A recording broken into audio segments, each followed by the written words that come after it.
Hi ಎಲ್ಲ ವಿದ್ಯಾರ್ಥಿಗಳೇ. So ಎಲ್ಲ ಒಂದು KCET ಸ್ಟೂಡೆಂಟ್ಗೆ ಈಗಾಗಲೇ ನಿಮ್ಮ ರಿಸಲ್ಟ್ನ ಚೆಕ್ಔಟ್ ಮಾಡ್ಕೊಂಡಿದ್ರಿ. ನಿನ್ನೆ ಸಾಯಂಕಾಲ ಅಂತಂದರೆ ಅಂದ್ಕೊಂಡಂಗೆ ಕೆದವರು ಫೈನಲ್ ರಿಸಲ್ಟ್ನ ಅನೌನ್ಸ್ಮೆಂಟ್ ಮಾಡಿದರು. ಅದ್ರ ಜೊತೆಗೆ ಸಿಕ್ಕಾಪಟ್ಟೆ ಅಪ್ಡೇಟ್ಸ್ಗಳನ್ನ ಕೂಡ ಕೊಟ್ಟವ್ರೆ. ಸೊ ಇವತ್ತಿಂದ ಎಲ್ಲರೂ ಕೂಡ ಕೆಲಸ ಸ್ಟಾರ್ಟ್ ಆಗುತ್ತೆ. ಸೊ ಈ ಒಂದು ವಿಡಿಯೋದಲ್ಲಿ ಸೀಟ್ ಅಲಾಟ್ ಆದವ್ರಿಗೆ ಮತ್ತು ಸೀಟ್ ಅಲಾಟ್ಮೆಂಟ್ ಆಗದಿರೋರಿಗೆ ಇಂಪಾರ್ಟೆಂಟ್ ಅಪ್ಡೇಟ್ಸನ್ನು ಹೇಳ್ತಾ ಇದ್ದೀನಿ. ಸೊ ನೋಡಿ, ಓಕೆ. ಸೊ ಮೊದಲನೇ ಸುತ್ತಿನ ಸೀಟು ಹಂಚಿಕೆ ಅಧಿಸೂಚನೆ ಅಂತ ಕೊಟ್ಟವ್ರೆ, ಮಾರ್ಗಸೂಚಿ ಅಂತ ಕೊಟ್ಟವ್ರೆ. ನಮ್ಗೆ ಇದರಲ್ಲಿ ಬೇಕಾಗಿರೋದು ಇಂಪಾರ್ಟೆಂಟ್ ಥಿಂಗ್ಸು ಸೀಟು ಹಂಚಿಕೆ ಆದವ್ರಿಗೆ ಆ್ಯಂಡ್ ಸೀಟ್ ಹಂಚಿಕೆ ಆಗದಿರೋರಿಗೆ ಏನೆಲ್ಲ ಮಾಡಬೇಕು ಅಂತ. ಸೊ ಈ ಇಬ್ಬರು ಕೂಡ ಹೇಳ್ತೀನಿ. ಮೊದಲು ಸೀಟ್ ಯಾರು ಅಲಾಟ್ಮೆಂಟ್ ಆಗಿಲ್ಲ ಫಸ್ಟ್ ರೌಂಡಲ್ಲಿ ಅವ್ರು ಸಿಂಪಲಾಗಿ ಹೇಳ್ತೀನಿ, ಅವ್ರು ಬೇಕಾದ್ರೆ ಸ್ಕಿಪ್ ಆಗ್ಬೋದು.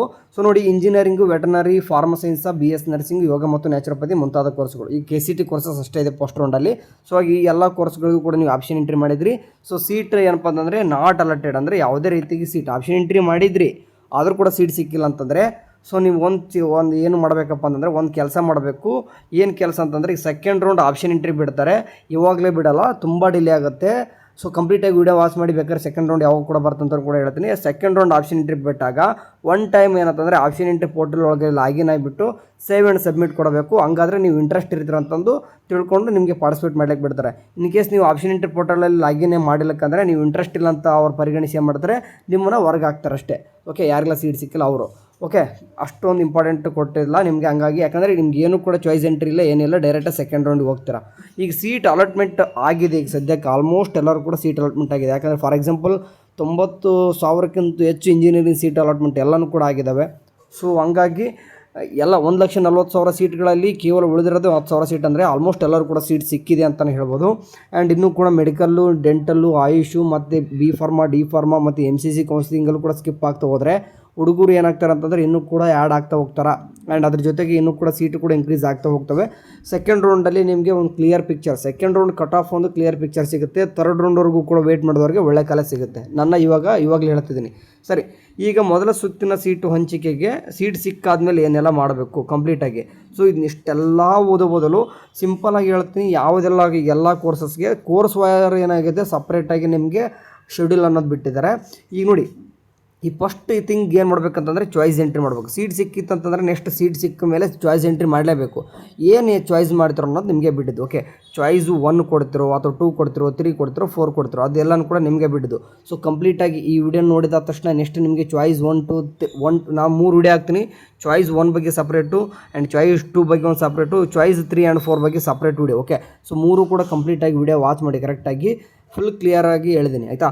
ಸರಿ, ಈಗ ಒಂದೊಂದಾಗಿ ಹೇಳ್ತಾ ಹೋಗ್ತೀನಿ. ಇದರಲ್ಲಿ ನೀವೇನಾದರೂ ಚಾಯ್ಸ್ ಎಂಟ್ರಿ 4ರಲ್ಲಿ ಏನು ಮಾಡ್ತೀರೋ ಅಂತ ನಿಮಗೆ ಬಿಟ್ಟಿದ್ದು. ಓಕೆ, ನೋಟಲ್ಲಿ ಅದನ್ನೇ ಕೊಟ್ಟವ್ರೆ. ನೀವು ಏನು ಚಾಯ್ಸ್ ಎಂಟ್ರಿ ಮಾಡಿದ್ರು ಅದು ನಿಮಗೆ ಬಿಟ್ಟಿದ್ದು. ಆ್ಯಂಡ್ ಮಾಡಲಿಕ್ಕಿಂತ ಮುಂಚೆ ಒನ್ ಟೈಮ್ ನಿಮ್ಮ ಪೇರೆಂಟ್ಸ್ ಜೊತೆ ಕೂತ್ಬಿಟ್ಟು ಮಾತಾಡಿ. ಯಾಕೆ ಅಂತಂದರೆ ನೀವು ಚಾಯ್ಸ್ ಎಂಟ್ರಿ ಮಾಡಿತಪ್ಪ ಅಂದರೆ ನೀವು ಈ ವರ್ಷ ಒಂದು ಗುಡ್ ನ್ಯೂಸ್ ಏನಂತಂದರೆ ಚಾಯ್ಸ್ ಎಂಟ್ರಿನ ನೀವು ಎಷ್ಟು ಸರ್ತಿ ಬೇಕಾದರೂ ಚೇಂಜಸ್ ಮಾಡ್ಬೋದು. ಓಕೆ, ಸೊ ಜಸ್ಟ್ ನಾನು ಇವಾಗ ಡೇಟ್ನ ಹೇಳ್ತಾ ಹೋಗ್ತೀನಿ. ಚಾಯ್ಸ್ 1 ಕೊಡ್ತೀರಪ್ಪ ಅಂತಂದರೆ ನೋಡಿ, ಚಾಯ್ಸ್ 1 ಕೊಟ್ಟರೆ ನೀವು ಅಡ್ಮಿಷನ್ ಆಗಲೇಬೇಕು. 2 ಕೊಟ್ಟರೆ ಹೋಲ್ಡಲ್ಲಿ ಇಟ್ಕೊತೀರಾ. ಓಕೆ, ಅಡ್ಮಿಷನ್ ಆಗಲಿಕ್ಕೆ ಏನೆಲ್ಲ ಪ್ರೊಸೆಸ್ ಇರುತ್ತೆ, ಹೋಲ್ಡ್ ಇಟ್ಕೊಂಡಾದ್ಮೇಲೆ ಏನೆಲ್ಲ ರೂಲ್ಸ್ ಇರ್ತವೆ ಎಲ್ಲನೂ ಕೂಡ ಹೇಳ್ತೀನಂತೆ. ಈ ಡೇಟ್ ಈಗ ಚಾಯ್ಸ್ 1 ಕೊಟ್ಟು ಅಡ್ಮಿಷನ್ ಆಗ್ತೀರಿ ಅನ್ನೋಂಗಾಗಿತ್ತಂದರೆ ಕಂಪ್ಲೀಟಾಗಿ ವಾಚ್ ಮಾಡಿ ಇವಾಗಿನ ಮೇಲೆ. ಸರಿ, ಚಾಯ್ಸ್ 1 ಕೊಟ್ಟು ಅಡ್ಮಿಷನ್ ಆಗ್ತೀರ ಅನ್ನೋರು. ಓಕೆ, ನೋಡಿ, ಇಂಜಿನಿಯರಿಂಗ್ ಸೀಟ್ ಅಲಾಟ್ಮೆಂಟ್ ಆಗಿತ್ತಂದರೆ ನಿಮ್ಗೆ ಇವತ್ತೇ ಸ್ಟಾರ್ಟ್ ಆಗ್ತಾ ಇದೆ ಚಾಯ್ಸ್ ಎಂಟ್ರಿ. ನೋಡ್ತಿರ್ಬೋದು 16/7/2026 ಹಿಡಿದು 20ವರೆಗೂ ಕೂಡ.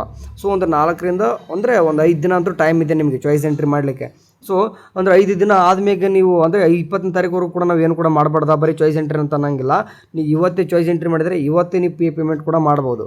ಓಕೆ, ನಿಮ್ಮ ಪೇಮೆಂಟ್ ಬಗ್ಗೆ ಕ್ಲಾರಿಫಿಕೇಷನ್ ಕೊಡಬೇಕು. ಅದನ್ನು ಕೂಡ ಈ ನೆಕ್ಸ್ಟ್ ವೀಡಿಯೋದಲ್ಲಿ ಕೊಡ್ತೀನಿ. ಸಾಕಷ್ಟು ವೀಡಿಯೋಸ್ಗಳು ಬರ್ತಾ ಇರ್ತವೆ, ನೋಡ್ತಾ ಇರಬೇಕು ಅಷ್ಟೇ. ಸರಿ, ಈ 16ರಿಂದ 20ನೇ ತಾರೀಕುವರೆಗೂ ಕೂಡ ಚಾಯ್ಸ್ ಎಂಟ್ರಿ ಇದೆ ಅಂದರೂ ಕೂಡ ನೀವು 16ನೇ ತಾರೀಕು ನೀವು ಚಾಯ್ಸ್ ಎಂಟ್ರಿ ಮಾಡಿದ್ರು ಸಹಿತ 16ನೇ ತಾರೀಕು ಕೂಡ ನೀವು ಪೇಮೆಂಟ್ ಮಾಡಿ ಕಂಫರ್ಮೇಷನ್ ಸ್ಲಿಪ್ ಡ್ರಾ ಮಾಡ್ಬೋದು. ಓಕೆ, ಸೊ ಅದು 21ನೇ ತಾರೀಕುವರೆಗೂ ಕೂಡ ಟೈಮ್ ಇದೆ. ಅದಾದ ತಕ್ಷಣ ಅಡ್ಮಿಷನ್ ಆಗಬೇಕಲ್ವಾ, ಚಾಯ್ಸನ್ನು ಕೊಟ್ಟರೆ ಅಡ್ಮಿಷನ್ ಆಗಲೇಬೇಕು. ಬಿಫೋರ್ 22 ಸಾಯಂಕಾಲ 6 ಗಂಟೆ ಒಳಗಡೆ ಬಂದುಬಿಟ್ಟು ಅಡ್ಮಿಷನ್ ಆಗಬೇಕು. ಯಾರು ಇಂಜಿನಿಯರ್ ಸ್ಟೂಡೆಂಟ್ಗೆ ಹೇಳ್ತಾ ಇರೋದು. ಚಾಯ್ಸ್ 1 ಕೊಟ್ಟಿರ್ತಕ್ಕಂಥ ಸ್ಟೂಡೆಂಟ್ಗೆ ಮಾತ್ರ. ಚಾಯ್ಸ್ 2 ಕೊಟ್ಟರೆ ನಿಮ್ದು ಏನು ಕೂಡ ಕೆಲಸ ಇಲ್ಲ. ನೀವು ಚಾಯ್ಸ್ 2 ಕೂಡ ಅಂದರೆ ಕಾಲೇಜಲ್ಲಿ ಹೋಲ್ಡಲ್ಲಿ ಇಟ್ಕೊಂಡಿರ್ತಾರೆ, ಡೈರೆಕ್ಟಾಗಿ ಸೆಕೆಂಡ್ ರೌಂಡ್ಗೆ ಹೋಗ್ತಾರೆ. ಸೆಕೆಂಡ್ ರೌಂಡ್ ಆಪ್ಷನ್ ಎಂಟ್ರಿ ಬಿಡುತ್ತೆ, ಅಲ್ಲಿ ಕೆಲಸ ಇರುತ್ತೆ ನಿಮಗೆ. ಸರಿ, ಚಾಯ್ಸ್ 1 ಕೊಟ್ಟವ್ರಿಗೆ ಹೇಳ್ತಾ ಇರೋದು ಈಗ. ಓಕೆ, ಮತ್ತು ಇಂಜಿನಿಯರ್ ಸ್ಟೂಡೆಂಟ್ಗೆ ಒಂದು ಡೇಟ್ ಆಯಿತು. ಆ್ಯಂಡ್ ಅಗ್ರಿಕಲ್ಚರ್ ವೆಟರ್ನರಿ ಸ್ಟೂಡೆಂಟ್ಗೆ 17ರಿಂದ ಸ್ಟಾರ್ಟ್ ಆಗುತ್ತೆ, 20ನೇ ತಾರೀಕುವರೆಗೂ ಕೂಡ ಇರ್ತದೆ. ಚಾಯ್ಸ್ ಎಂಟ್ರಿ ಮಾಡಿರಿ. ನೀವು ಚಾಯ್ಸ್ 1 ಕೊಟ್ಕೊಂತಾರ. ಆ್ಯಂಡ್ 1 ಕೊಟ್ಟ ತಕ್ಷಣ ಪೇಮೆಂಟ್ ಮಾಡಿ ಕಂಫರ್ಮೇಷನ್ ಸ್ಲಿಪ್ ಡ್ರಾ ಮಾಡ್ಕೊಳ್ಳೋಕ್ಕೆ ಬ್ಯಾಂಕಿಗೆ ಹೋಗ್ತಿರೋ ಅಥವಾ ಆನ್ಲೈನ್ ಮಾಡ್ತಿರೋ ಅದು ನಿಮಗೆ ಬಿಟ್ಟಿದ್ದು. ಬೆಟರ್ ಬ್ಯಾಂಕಿಗೆ ಹೋಗಿ ಜಾಸ್ತಿ ದುಡ್ಡು ಇದ್ದರು ಕಡಿಮೆ ಅಮೌಂಟ್ ಇತ್ತಂದರೆ ಫೋನ್ಪೇ ಅಥವಾ ಗೂಗಲ್ ಪೇ ಅಥವಾ ಯಾವುದಾದ್ರೂ ಒಂದು UPI ಮಾಡಿಕೊಂಡು ಕನ್ಫರ್ಮೇಷನ್ ಸ್ಲಿಪ್ ಬರ್ತದೆ, ಮಾಡಿಕೊಂಡು ಬಿಫೋರ್ 23 ಒಳಗಡೆ ಹೋಗ್ಬಿಟ್ಟು ನೀವು ಅಡ್ಮಿಷನ್ ತೊಗೋಬೇಕು. Okay, next yoga and naturopathy, BPT, BPO ಮತ್ತು AHS ಕೋರ್ಸ್ಗಳಿಗೆ ಸೊ ನೀವು ಕೂಡ ಚಾಯ್ಸ್ ಎಂಟ್ರಿ ಡೇಟು 18ಕ್ಕೆ ಸ್ಟಾರ್ಟ್ ಆಗುತ್ತೆ ನೋಡಿ. ಇಂಜಿನಿಯರಿಂಗ್ 16ಕ್ಕೆ ಸ್ಟಾರ್ಟ್ ಆದರೆ ಅಗ್ರಿಕಲ್ಚರ್ ವೆಟರ್ನರಿ 17ಕ್ಕೆ ಸ್ಟಾರ್ಟ್ ಆಗುತ್ತೆ. And yoga naturopathy, BPT, BPO, AHS 18ರಿಂದ 21ರವರೆಗೂ ಕೂಡ ಇರ್ತದೆ. ಸೊ ನೀವು 18ಕ್ಕೆ ಸ್ಟಾರ್ಟ್ ಆಗುತ್ತಾ, ಪೇಮೆಂಟ್ ಮಾಡಿ ಕನ್ಫರ್ಮೇಷನ್ ಸ್ಲಿಪ್ ಮಾಡಿಕೊಂಡು 23 ಒಳಗಡೆ ಹೋಗ್ಬಿಟ್ಟು ನೀವು ಏನಪ್ಪ ಅಂತಂದರೆ ಅಡ್ಮಿಷನ್ ಆಗಬೇಕು.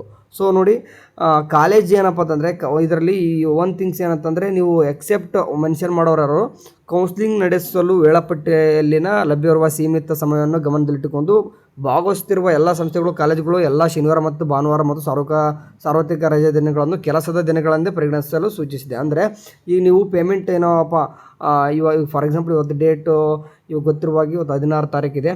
ಸೊ 16ನೇ ತಾರೀಕು ಇವತ್ತು ಬಂದುಬಿಟ್ಟು ನಿಮ್ಮದು ಯಾವ ವಾರ ಇದೆ ಇವತ್ತು. ಸೊ ನೀವು ಇವತ್ತು ಚಾಯ್ಸ್ ಎಂಟ್ರಿ ಮಾಡ್ತೀರಾ, ಬಟ್ ಶುಕ್ರವಾರ ನೀವು ಶುಕ್ರವಾರ ಪೇಮೆಂಟ್ ಮಾಡ್ತೀರಾ, ಕನ್ಫರ್ಮೇಷನ್ಸ್ ಕೂಡ ಮಾಡ್ಕೊತಾರೆ ಶನಿವಾರ ಅಂದ್ಕೋರಿ. ನಾನು ರವಿವಾರ ಹೋಗ್ಬಿಟ್ಟು ನಾನು ಅಡ್ಮಿಷನ್ ಮಾಡಿಸ್ತೇನೆ ಅಂತಂದ್ರೆ ಹೋಗ್ಬೋದು, ಕಾಲೇಜ್ಗೇನು ಅಭ್ಯಂತರ ಇಲ್ಲ. ಬಟ್ ಬ್ಯಾಂಕ್ ನೋಡ್ಕೋಬೇಕಲ್ವಾ, ಬ್ಯಾಂಕ್ಗೆ ಇದಕ್ಕೆ ಸಂಬಂಧ ಇಲ್ಲ. ಓಕೆ, ಹಂಗಾಗಿ ಬ್ಯಾಂಕು ಸಂಡೇ ರಜೆ ಇರ್ತದೆ and second Saturday, fourth Saturday ಕೂಡ ರಜೆ ಇರ್ತದೆ. ಸೊ ಹಂಗಾಗಿ ಬ್ಯಾಂಕಿಗೆ ಹೋಗೋರು ಸ್ವಲ್ಪ ನೋಡ್ಕೊಂಡು ಹೋಗಿ. Before Saturday and third Saturday ಇರ್ತದೆ, ನಡೀತದೆ, ಓಪನ್ ಇರುತ್ತೆ. ಬಟ್ ಸಂಡೇ ಬ್ಯಾಂಕು ಅಂತೂ ಓಪನ್ ಇರಲ್ಲ ನಿಮ್ಗೆ ಗೊತ್ತಿರುವಾಗೆ. ಸೊ ಹಂಗಾಗಿ ಬಿಫೋರು ಮಂಡೇ ಟು ಫ್ರೈಡೇನೇ ಆದಷ್ಟು ಮಾಡ್ಕೊಳ್ಳೋಕ್ಕೆ ಕೆಲಸ ಮಾಡಿರಿ. ಈ ಸಂಡೇ ಈ ಸ್ಯಾಟರ್ಡೇ ನಡೀತದೆ, ಬಟ್ ನೆಕ್ಸ್ಟ್ ಸ್ಯಾಟರ್ಡೇ ನಡೆಯೋದಿಲ್ಲ. ಸೊ ಹಂಗಾಗಿ ಸಂಡೇ ಬ್ಯಾಂಕು ಓಪನ್ ಇರಲ್ಲ. ಬಿಫೋರ್ ನಾಳೆ ಅಥವಾ ಇವತ್ತೇ ಆಲ್ಮೋಸ್ಟ್ ಏನು ಮಾಡ್ಕೊರಿ, ಚಾಯ್ಸ್ ಎಂಟ್ರಿ ಮಾಡ್ಕೊಂಬಿಡಿ ಇಂಜಿನಿಯರು. ಸೊ ಅದಾದ ತಕ್ಷಣ ಸಂಡೇ ನೀವು ಬೇಕಾದ್ರೆ ಅಡ್ಮಿಷನ್ ಹೋಗ್ಬೋದು, ಅಭ್ಯಂತರ ಏನಿಲ್ಲ. ಓಕೆ, ಅದನ್ನೇ ಹೇಳಿರೋದು. ಆ್ಯಂಡ್ ನರ್ಸಿಂಗ್ ಸ್ಟೂಡೆಂಟ್ಗೂ ಕೂಡ ನಿಮಗೆ ಚಾಯ್ಸ್ ಎಂಟ್ರಿ ಸ್ಟಾರ್ಟ್ ಆಗೋದು 19 ಮತ್ತು ಡೇಟ್ ಪದೇ ಹೇಳ್ತಿದ್ದೀನಿ, ಯಾವಾಗ ಒಂದು ಕೇಳಿಬಿಡಿ. ಇಂಜಿನಿಯರಿಂಗ್ 16 ಸ್ಟಾರ್ಟ್ ಆಗುತ್ತೆ, ಅಗ್ರಿಕಲ್ಚರ್ 17, ವೆಟರ್ನರಿ 17, ಇಷ್ಟು course. Yoga naturopathy, BPT, BPO, AHS 18ಕ್ಕೆ ಸ್ಟಾರ್ಟ್ ಆಗ್ತದೆ. BS ನರ್ಸಿಂಗ್ದು 19ನೇ ತಾರೀಕು ಸ್ಟಾರ್ಟ್ ಆಗುತ್ತೆ. ಯಾವುದು ಚಾಯ್ಸ್ ಎಂಟ್ರಿ. ಸೊ ಡೇಟ್ ಅಡ್ಮಿಷನ್ದು ಕೂಡ ನೋಡಿ, ಲಾಸ್ಟ್ ಡೇಟ್ ಅಡ್ಮಿಷನ್ 22, ಇವ್ರದ್ದು 23 ಆ್ಯಂಡ್ ಇವ್ರದ್ದು 23 ಕೂಡ ಇದೆ. 24 BS ನರ್ಸಿಂಗ್ ಸ್ಟೂಡೆಂಟು.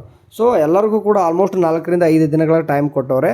ಸೊ ಇದು ಎಕ್ಸ್ಟೆಂಡೆಡ್ ಆಗುತ್ತೋ ಬಿಡುತ್ತೋ ಗೊತ್ತಿಲ್ಲ, ಬಿಫೋರ್ ಅದ್ರೊಳಗಡೆ ಮಾಡಿ ಮುಗಿಸ್ಕೊಡಿ. ಬಟ್ ಈ ವರ್ಷ ಮಾತ್ರ ಯಾವುದೇ ರೀತಿಯ ಶೆಡ್ಯೂಲ್ ಒಂದು ಸ್ವಲ್ಪ ಕೂಡ ಎಕ್ಸ್ಟೆಂಡೆಡೇ ಆಗ್ತಿಲ್ಲ. ಸೊ ಹಂಗಾಗಿ ಅದನ್ನು ಗಮನದಲ್ಲಿಟ್ಕೊಂಡು ಆದಷ್ಟು ಬೇಗನೆ ಕೊಟ್ಟಿರ್ತಕ್ಕಂಥ ಟೈಮ್ ಒಳಗಡೆ ಎಲ್ಲನೂ ಕೂಡ ಕೆಲಸ ಮಾಡಿ ಮುಗಿಸ್ಕೋರಿ. ನೀವು ಇವತ್ತೇ ಪೇಮೆಂಟ್ ಮಾಡಿದರೆ ಇವತ್ತೇ ಆಲ್ಮೋಸ್ಟ್ ಅಂದರೆ ಇವತ್ತೇ ಚಾಯ್ಸ್ ಎಂಟ್ರಿ ಮಾಡಿದರೆ ಇವತ್ತೇ ಆಲ್ಮೋಸ್ಟ್ ಪೇಮೆಂಟ್ ಮಾಡ್ಲಿಕ್ಕೆ ಟ್ರೈ ಮಾಡಿಬಿಡಿ. ಕನ್ಫರ್ಮೇಷನ್ ಸ್ಲಿಪ್ ಕೂಡ ಮಾಡ್ಕೊಂಬಿಡಿ. ಕಾಲೇಜ್ ಬೇಕಾದ್ರೆ ಡಾಕ್ಯುಮೆಂಟ್ಸ್ ರೆಡಿ ಮಾಡ್ಕೊಂಡು, ಡಾಕ್ಯುಮೆಂಟ್ಸ್ ಏನೇನೆಲ್ಲ ಬೇಕು ಅದನ್ನು ಕೂಡ ಒಂದು ವಿಡಿಯೋ ಮಾಡ್ತೀನಿ. ಕಂಪ್ಲೀಟಾಗಿ ವಿಡಿಯೋ ನೋಡ್ತಾ ಇರಿ ಇನ್ಮೇಲೆ, ಆಯಿತಾ? ಸರಿ, ಲಾಸ್ಟ್ ಡೇಟ್ ಬಗ್ಗೆ ಸ್ವಲ್ಪ ಐಡಿಯಾ ಸಿಕ್ತು ಅನ್ಕೊತಿದ್ದೀನಿ. ಸೊ ನೆಕ್ಸ್ಟ್ ಬರ್ತಕ್ಕಂಥ ವೀಡಿಯೋಸ್ ಕಂಪ್ಲೀಟಾಗಿ ನೋಡ್ತಾ ಇರಬೇಕು ಅಷ್ಟೇ ಹೇಳ್ತಾ ಇದ್ದೀನಿ. ಮಿಸ್ ಮಾಡ್ಕೊಳ್ಕೋಬೇಡಿ. ಚಾಯ್ಸ್ ಎಂಟ್ರಿ ಬಗ್ಗೆ, ಡಾಕ್ಯುಮೆಂಟ್ಸ್ ಬಗ್ಗೆ ಆ್ಯಂಡ್ ಎಲ್ಲನೂ ಕೂಡ ಡೀಟೇಲ್ಸಾಗಿ ಹೇಳ್ತೀನಂತೆ. ಸರಿ, ಥ್ಯಾಂಕ್ ಯು, ಬಾಯ್.